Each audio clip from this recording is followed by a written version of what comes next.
Parliament ఎన్నికల్లో తెలంగాణ రాష్ట్రంలో Khammam Lok Sabha seat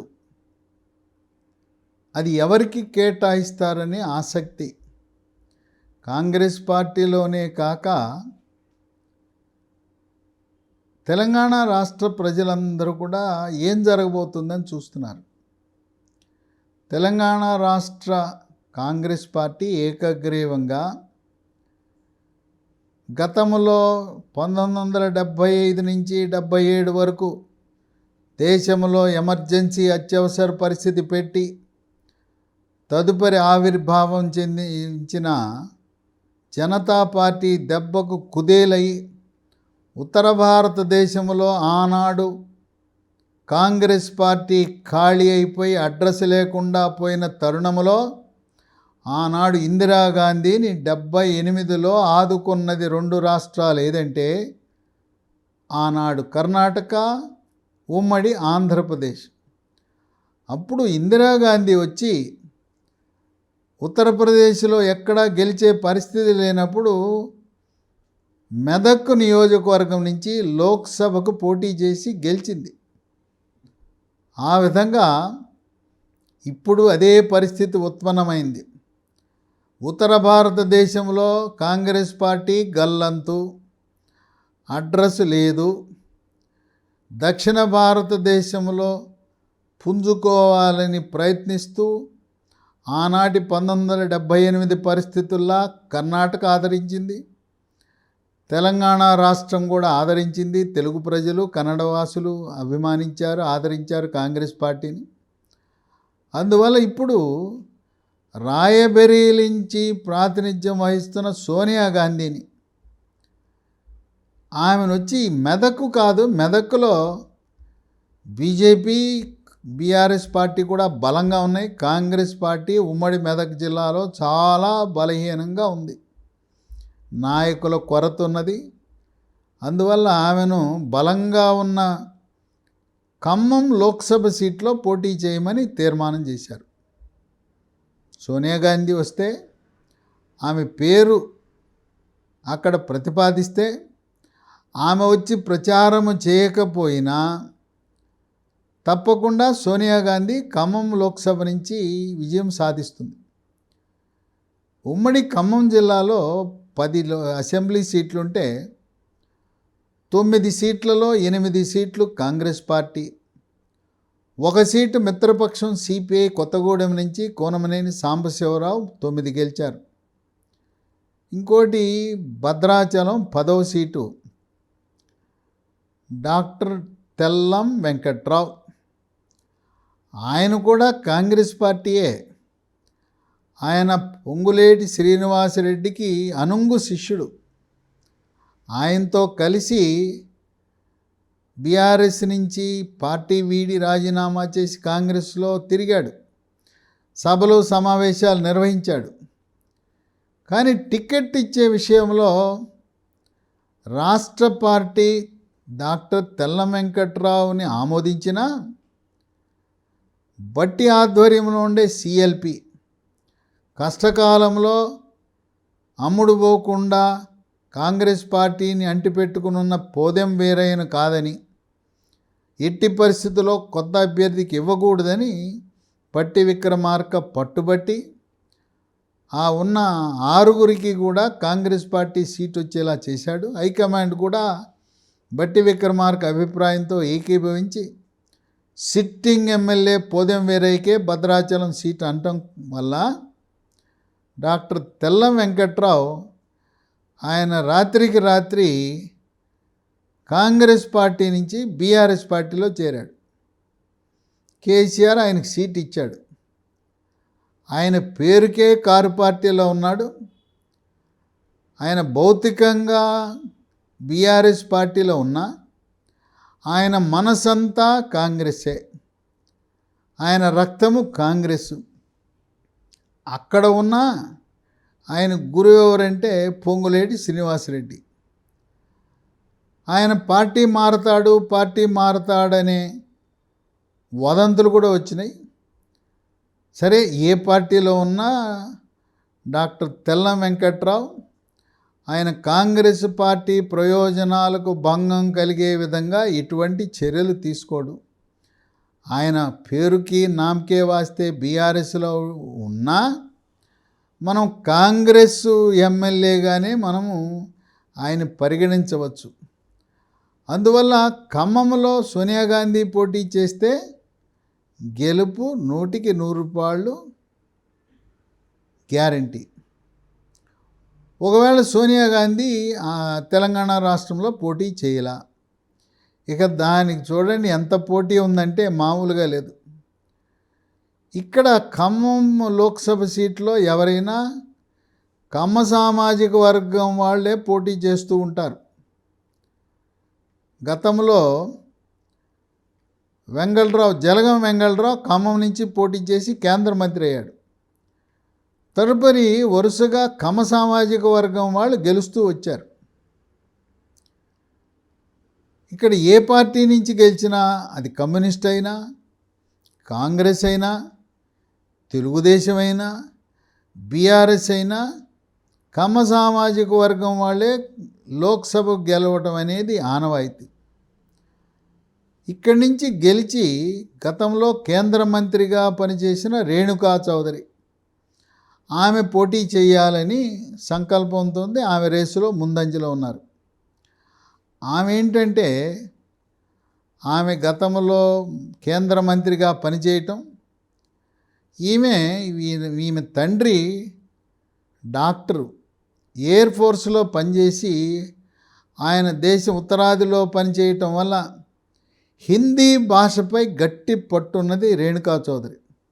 Hindi భాషే కాదు, ఆమె ఆరోగ్య శాఖ మంత్రిగా పనిచేయటం, కార్పొరేటర్ స్థాయి నుంచి రాజ్యసభ కేంద్ర మంత్రిగా అంచెలంచెలుగా ఎదుగుదల, పోరాట పటిమ, మరి మహిళా ఎంపీగా ఏదైనా కూడా లోక్సభలో గళం విప్పాలంటే రేణుకా చౌదరికి అటువంటి శక్తియుక్తులు ఉన్నాయి. ఇంగ్లీష్ కానీ, హిందీ కానీ, తెలుగులో కానీ అనర్గళంగా మాట్లాడగలిగే శక్తి. తదుపరి సబ్జెక్టు, ఆమెకి విషయ పరిజ్ఞానంపై కూడా గట్టి పట్టున్నది. అందువల్ల సోనియా గాంధీ కూడా ఏం చూస్తుందంటే లోక్సభలో గట్టిగా గళం విప్పి మాట్లాడగలిగే మహిళా నాయకురాళ్ళు కావాలి. అందువల్ల లోక్సభ దద్దరిల్లేలా గళం విప్పి కాంగ్రెస్ పార్టీ యొక్క వాణిని వినిపించాలంటే అది కేవలం రేణుకా చౌదరి వల్లనే సాధ్యమవుతుంది. అందువల్ల సోనియా గాంధీ పోటీ చేయకపోతే రేణుకా చౌదరికే ఆ ఖమ్మం సీట్ ఇచ్చే అవకాశం కనపడుతుంది. ఇక మిగతా వాళ్ళు కూడా దాని మీద మనసు పారేసుకున్నారు. వాళ్ళ ప్రయత్నాలు వాళ్ళు చేస్తున్నారు, తప్పులేదు. పొంగులేటి శ్రీనివాసరెడ్డి యొక్క సోదరుడు ప్రసాద్ రెడ్డి గతంలో 2014లో వైఎస్ఆర్సీపీ పార్టీ తరపున పోటీ చేసి గెలిచిన పొంగులేటి శ్రీనివాసరెడ్డి, నేను అప్పుడు గెలిచాను కదా, మరి సోదరుని ప్రసాద్ రెడ్డిని కూడా ఈ 2024 ఎన్నికల్లో పోటీ చేయించి ఖమ్మం లోక్సభకు పోటీ పెట్టాలని ఆయన ఆకాంక్ష. ఇక ఆయనతో పాటు తుమ్మల నాగేశ్వరరావు కుమారుడు.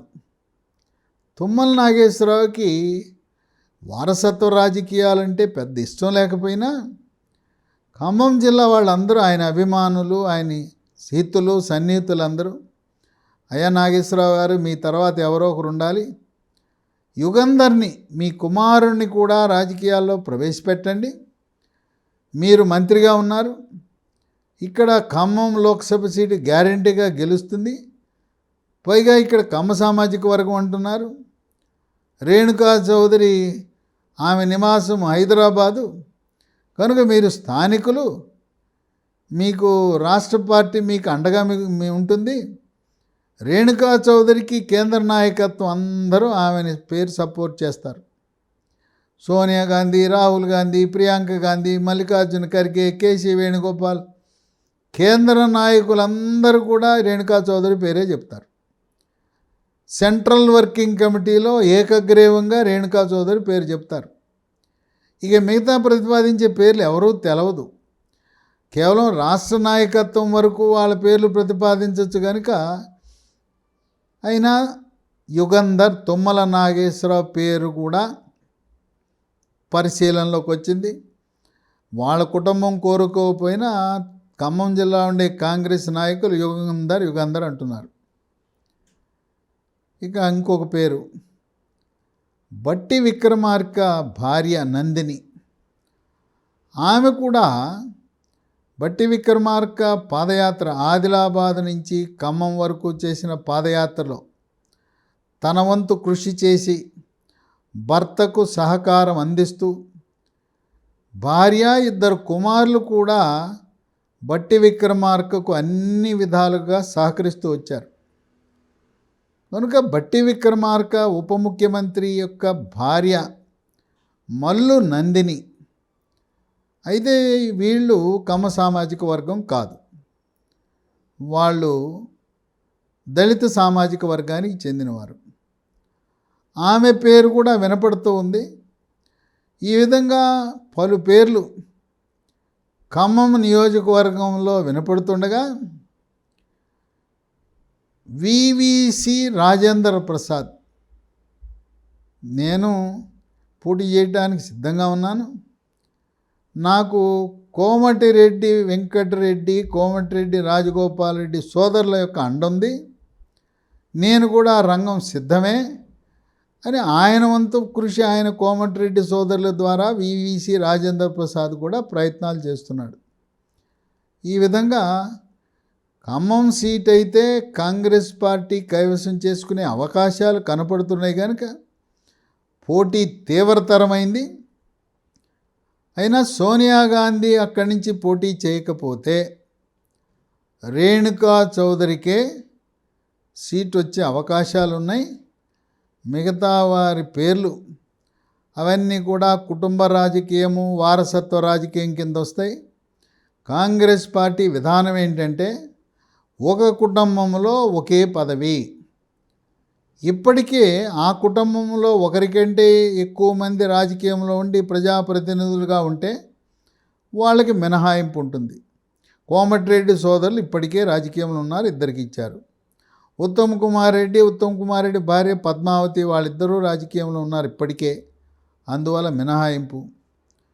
అట్లాగే మల్లు రవి, ఆయన సోదరుడు మల్లు బట్టి విక్రమార్క, వాళ్ళిద్దరూ ఎప్పటి నుంచో 30-40 ఏళ్ళ నుంచి రాజకీయాల్లో ఉన్నారు, అందువల్ల మినహాయింపు. కొత్తగా రాజకీయాల్లోకి రావాలంటే మీ రక్త సంబంధీకుడు ఎవరైనా ఒక పదవి అనుభవిస్తుంటే మీకు అర్హత లేదు అని. ఆ విధంగా తుమ్మల నాగేశ్వరరావు మంత్రి, ఆయన కుమారుడు యుగంధర్కి కాంగ్రెస్ పార్టీ నిబంధనల ప్రకారం అర్హత లేదు. అదేవిధంగా పొంగులేటి శ్రీనివాసరెడ్డి సోదరుడు కూడా, ఆయన ఇంతవరకు రాజకీయంగా అంత ఉత్సాహంగా ఎక్కడా పాల్గొనలేదు. ప్రసాద్ రెడ్డికి కూడా అవకాశం లేదు. బట్టి విక్రమార్క భార్య నందిని తెర వెనుక ఉండి మద్దతు ఇచ్చినా ఇప్పటి వరకు బహిరంగంగా ఎక్కడా కూడా కాంగ్రెస్ పార్టీ రాజకీయాల్లో పాల్గొనలేదు కనుక ఆమెకు కూడా అవకాశం తక్కువ. కోమటిరెడ్డి సోదరుల యొక్క ప్రభావము, ప్రమేయము ఖమ్మం జిల్లాలో అంతగా పనిచేయదు. ఏది ఏమైనా అక్కడ అభ్యర్థులు 3 కూడా కమ్మ సామాజిక వర్గానికి చెందిన వారే పోటీ చేయబోతారు. ఇప్పటికే సిట్టింగ్ బీఆర్ఎస్ కారు పార్టీ తరపున నామా నాగేశ్వరరావు పోటీ చేయబోతున్నాడు. ఆయనకి సీటు ఖరారు చేశారు. రేణుకా చౌదరి ఇక్కడి నుంచి పోటీ చేస్తే కాంగ్రెస్ పార్టీ తరపున, బీజేపీ పార్టీ తరపున కూడా కమ్మ సామాజిక వర్గానికి చెందిన వారిని పెట్టే అవకాశం ఉంది. అక్కడ ఖమ్మం నియోజకవర్గానికి ఇన్ఛార్జిగా సీనియర్ బీజేపీ నాయకుడు పొంగులేటి సుధాకర్ రెడ్డిని ఇన్ఛార్జిగా పెట్టింది. ఖమ్మం జిల్లాలో ఎస్టీలు చాలా అధికంగా ఉన్నారు. మరి ఎవరైనా బలమైన ఎస్టీ నాయకులు ఖమ్మం జిల్లాలో లభిస్తే ఎప్పుడూ కమ్మ సామాజిక వర్గం వాళ్ళే ఖమ్మాన్ని శాసించాలా, ఖమ్మంలో పోటీ చేయాలా, ఈ గిరిజనుల యొక్క ఓట్లను, ఎందుకంటే రాష్ట్రపతి ద్రౌపది ముర్ము ఒక గిరిజన మహిళను రాష్ట్రపతి చేసిన ఘనత భారతీయ జనతా పార్టీకే దక్కుతుంది. ఈ కారు పార్టీ వాళ్ళు, బీఆర్ఎస్ పార్టీ, కాంగ్రెస్ పార్టీ కూడా ద్రౌపది ముర్ము ఒక గిరిజన మహిళ, ఆమె రాష్ట్రపతి కాకుండా అడ్డుకొని ఆమెను ఓడించాలని ప్రయత్నం చేసిన బీఆర్ఎస్, కాంగ్రెస్ పార్టీని గిరిజనులు ఆదరించకపోయే అవకాశం ఉంది. అందువల్ల బలమైన గిరిజన నాయకుడిని రంగంలో దింపితే గట్టి పోటీ ఈ ఇద్దరు కమ్మ సామాజిక వర్గం రేణుకా చౌదరి, నామా నాగేశ్వరరావుకి ఇవ్వగలుగుతారని భారతీయ జనతా పార్టీ ఒక వ్యూహరచన చేస్తుంది. ఏదేమైనా ఆమె సోనియా గాంధీ వచ్చి ఖమ్మంలో పోటీ చేయటం అనేది ప్రశ్నార్థకమే. ఆమె మళ్ళీ రాయ్బెరీ ఉత్తరప్రదేశ్లో పోటీ చేయకపోతే ఓటమి భయంతో అక్కడ ఉత్తరప్రదేశ్ ముఖ్యమంత్రి యోగి ఆయన దెబ్బకు సోనియా గాంధీ ఉత్తరాది నుంచి దక్షిణాదికి పలాయనం చిత్తగించింది, పారిపోయింది. ఇక్కడ గెలవలేమని ఓటమి భయంతో దక్షిణాది రాష్ట్రాలకు పారిపోయిందనే ప్రచారం చేసే అవకాశం ఉన్నందువల్ల ఆమె ప్రస్తుత సిట్టింగ్ సీటు రాయ్బెరీలోనే పోటీ చేసే అవకాశాలు మెండుగా ఉన్నాయని విశ్లేషకులు భావిస్తున్నారు.